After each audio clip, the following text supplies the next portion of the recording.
আসসালামু আলাইকুম, কেমন আছেন সবাই? আটা দিয়ে মাত্র 10 মিনিটে যদি আপনি এত মজার এত সুন্দর একটা বিস্কিট তৈরি করতে পারেন, তাহলে কেন বাজার থেকে অস্বাস্থ্যকর বিস্কিট কিনে খাবেন?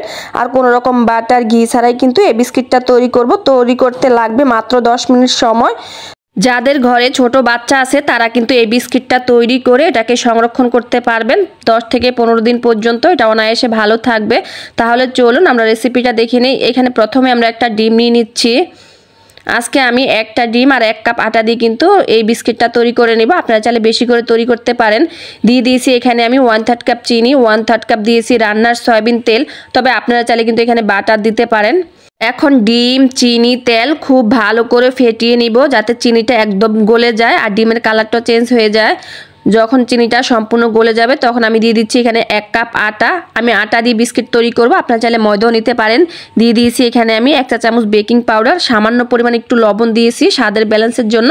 তবে আপনারা চাইলে লবণটা স্কিপ করতে পারেন। এখন সব কিছু একসাথে খুব ভালো করে মিশিয়ে নিব। আমরা কিন্তু এই ডোর মধ্যে আর কোনো রকম পানি বা কোনো কিছু দিব না। এটাকে হাত দিয়ে খুব ভালো করে মথতে থাকবো। মথতে একসময় দেখবেন সফট একটা ডো তৈরি করা হয়ে যাবে। এখন ডোটাকে আমি লম্বা করে নিচ্ছি। এখন এটা থেকে আমরা ছোট ছোট করে লেচি কেটে নিব বিস্কিটের জন্য। তবে আপনারা চাইলে কিন্তু আপনাদের পছন্দ অনুযায়ী বিস্কিটগুলো তৈরি করতে পারেন। আজকে আমি বেকারির মতো লম্বা করে বিস্কিটটা তৈরি করে নেব। এই তো একটা গোলা নিয়ে নিচ্ছি। এখন হাতের তালু দিয়ে গোল করে তারপর একটু লম্বা করে কিন্তু হাতের তালু দিয়ে চ্যাপটা করে নিচ্ছি। আর চেষ্টা করবেন এটা যাতে কোনো রকম ফাটল না থাকে, একটু মসৃণ করে নেওয়ার জন্য। এই তো আমার কিন্তু এখানে বিস্কুটের শেপ দেওয়া হয়ে গেছে। এখন আমি একটা চাকুর সাহায্যে একটু দাগ টেনে নিচ্ছি। এতে করে বিস্কিটটা দেখতে একদম বেকারির মতোই হবে।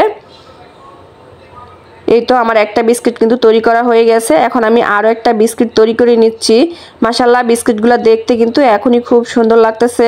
এইভাবেই করে কিন্তু আমি সবগুলো বিস্কিট তৈরি করে নিয়েছি।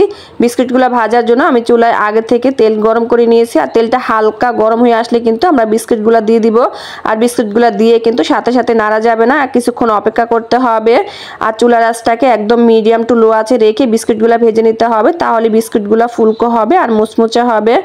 এই তো বিস্কুটটা যখন একটা পাশ সুন্দর একটা কালার চলে এসেছে তখন আমি এগুলোকে উল্টে পাল্টে বিস্কুটগুলো ভেজে নিয়েছি। আর এই বিস্কুটগুলো ভাজতে আমার 6 থেকে 7 মিনিটের মতো সময় লেগেছে। আর দেখুন বিস্কিটের কালারটা কিন্তু খুব সুন্দর চলে এসেছে। বিস্কিটটা ভাজা হয়ে গেছে। আপনারা চাইলে কিন্তু এটাকে বেকও করে নিতে পারেন। তবে আমি ঝটপট তৈরি করার জন্য কিন্তু তেলে ভেজে নিচ্ছি। এখন সবগুলো বিস্কুট আমি তুলিয়ে নিচ্ছি। বাস তৈরি করা হয়ে গেল আমাদের বেকারির মতো বিস্কুট। এই বিস্কুটটা দেখতে যেমনি সুন্দর হয়েছে আর খেতে কিন্তু অনেক বেশি মজা হয়েছে। বিস্কিটের উপরটা হয়েছে ক্রিস্পি আর ভিতরটা হয়েছিল সফট। আমি আপনাদেরকে দেখিয়ে দিচ্ছি এটা কতটা মুচমুচে হয়েছে। এখন আপনাদেরকে ভেঙে দেখিয়ে দিচ্ছি এটা কতটা মুচমুচে হয়েছে আর কতটা সুন্দরভাবে কিন্তু ভাজা হয়েছে। রেসিপি ভালো লাগলে লাইক, কমেন্ট, শেয়ার করতে একদম ভুলবেন না। সবাই ভালো থাকবেন, নিরাপদে থাকবেন। আল্লাহ হাফেজ।